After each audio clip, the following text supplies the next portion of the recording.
경제 쏙쏙 시간입니다. 오늘은 경제부 한지혜 기자와 함께합니다. 어서 오세요. 네, 안녕하세요. 네, 11월 김장철입니다. 그런데 김장철 앞두고 이 배추 가격이 너무 오르다 보니까 아예 김장을 포기하시는 분들도 계시거든요. 그런데 이 와중에 오늘 첫 번째 키워드 김치 사기입니다. 김치를 갖고 사기를 치나요? 저도 진짜 많은 사례를 봤었는데 네. 김치 사기는 사실 저도 처음 봤습니다.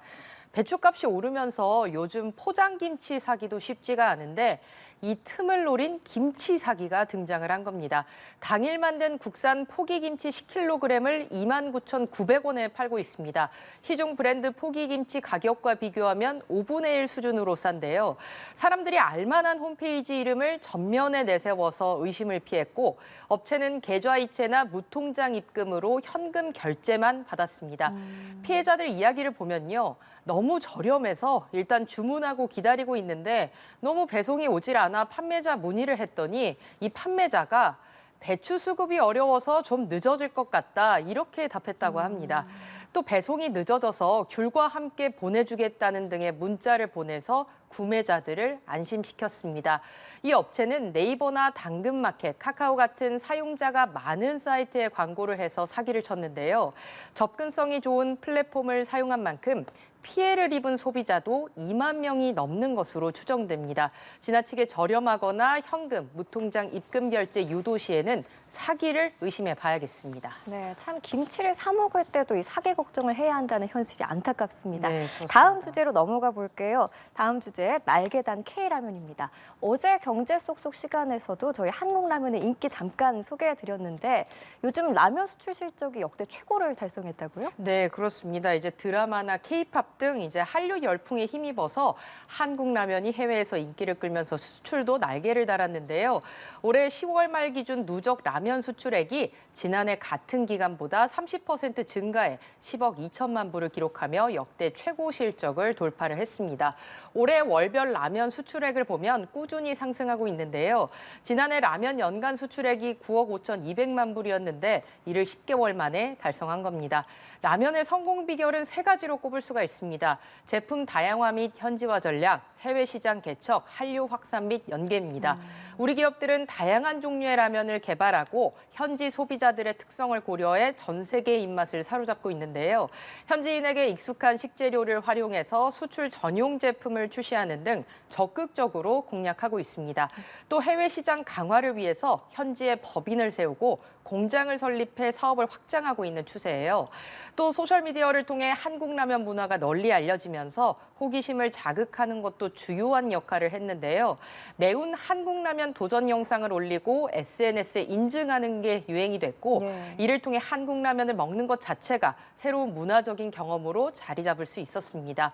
화끈하게 매운맛이 외국인들의 입맛을 제대로 사로잡으면서 올해 말까지는 수출액이 12억만 불을 달성할 것으로 보입니다. 네, 또 요즘에는 그 편의점에서 해외 관광객들이 다양한 라면을 맛볼 수 있도록 그런 공간도 따로 마련을 하고 있다고요? 네, 그렇습니다. 오늘 이 라면 수출 행사를 한 곳이 바로 편의점이었는데요. 네.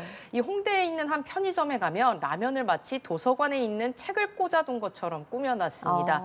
실제 라면 라이브러리라고 불리기도 하는데요. 230여 종의 라면을 판매를 하고 있고요. 또 다른 편의점이 인사동에 만든 특화 매장도 다양한 종류의 라면이 책장에 꽂혀 있거든요. 이제 각 편의점 모두 드라마나 영화에서 보던 즉석 라면 조리기를 설치해뒀는데 내국인보다 외국인 판매 비중이 더 높다고 합니다. 그리고 앞서 말씀드렸던 라면 수출 성과를 기념해서 정부도 국내 소비자와 함께 기쁨을 나눈다는 계획인데요. 11월 한 달간 국내 대형마트와 이커머스, 편의점 등에서 할인 행사를 엽니다. 농심은 신라면, 짜파게티 등 30개 제품을, 불닭볶음면을 필두로 해외에서 한류 열풍을 일으키고 있는 삼양은 불닭볶음면, 삼양라면 등 10개 제품을 할인 판매합니다. 네, 라면이 참 먹어도 질리지가 않아요. 그래서 맞아요. 이렇게 해외에서 인기를 끄는 것 같습니다. 네. 다음 주제로 넘어가 볼게요.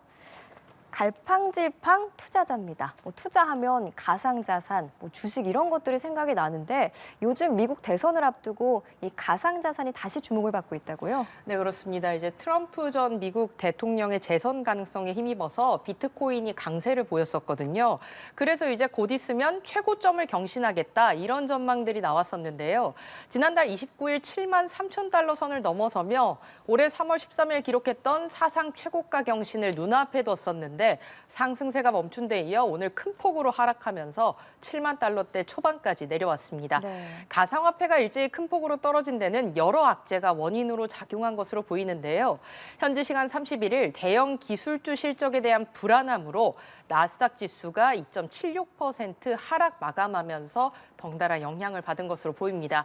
또 10년물 미 국채 금리가 4.3%를 넘어서면서 미 연방준비제도의 기준금리 인하 속도가 둔화할 수 있다는 우려가 나왔습니다. 또 가상화폐는 미 대선의 영향도 많이 받고 있는데요. 그동안 도널드 트럼프 전 대통령은 미국을 가상화폐의 수도로 만들겠다면서 가상화폐에 대한 친화적인 입장을 밝혔었는데 미국의 한 정치 베팅 사이트가 트럼프 전 대통령의 당선 가능성을 낮추면서 이런 점도 부정적인 요소로 작용한 듯 보입니다. 네, 가상화폐뿐만 아니라 밤사이 뉴욕 증시도 큰 폭으로 하락을 했습니다. 네. 이번 주에 뉴욕 증시가 이 빅테크 실적과 또 굵직한 경제 지표들에 굉장히 민감하게 반응을 하는 모습이네요. 네, 그렇습니다. 초대형 변수가 다가오고 있어요. 네. 이게 바로 미국 대선이잖아요. 미국 대선에 대한 이제 불확실성과 기업 실적에 대한 우려가 미국 증시의 악재로 작용을 하고 있는데요. 간밤에 다우 지수는 0.9% 내렸고 S&P 500 지수와 나스닥 지수도 각각 1.8%와 2.7% 내렸습니다. 특히 대형 기술주들이 크게 떨어지면서 영향을 받았는데요. 마이크로소프트가 6%, 메타는 4% 급락했습니다. 엔비디아와 테슬라도 각각 4.7%, 2.9% 하락했는데요.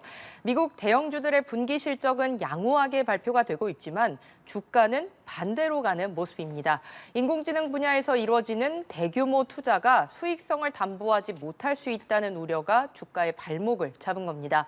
또 트럼프 전 대통령이 대주주로 있는 트럼프 미디어 앤 테크놀로지 주가가 11% 넘게 떨어지면서 이틀 연속 급락했는데요.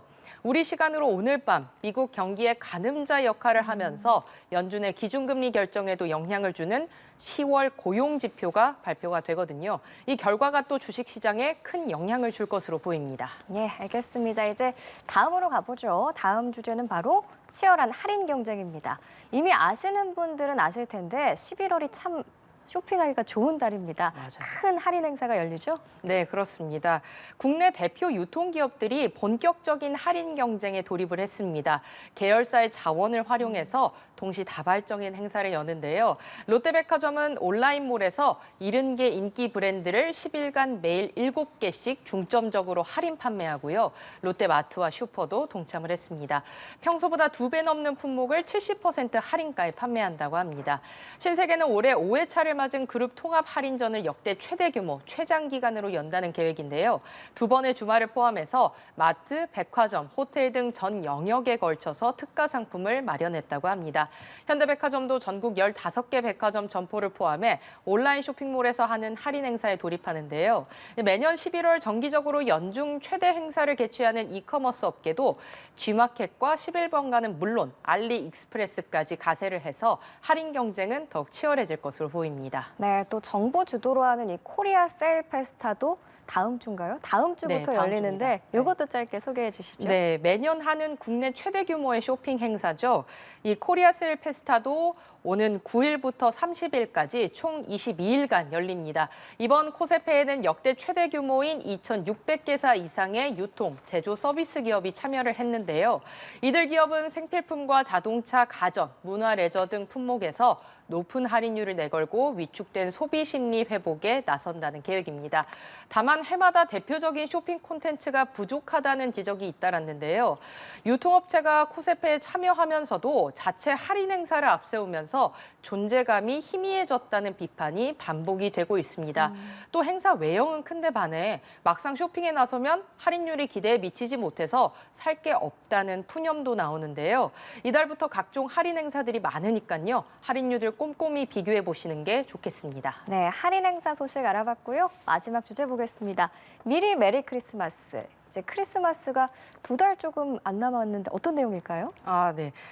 우리 회사에서 멀지 않은 곳에 예. 백화점이 있잖아요. 예, 예. 근데 거기서 볼 수 있는 건데 혹시 이 그림을 보시면 또 떠오를 수 있을 것도 같습니다. 알아요. 이거 네. 그 백화점 외관 전체에 크리스마스 영상 나오는 거잖아요. 네네. 그게 이제 연말에 가면 사람들이 너무 몰려서 구경하기가 쉽지 않거든요.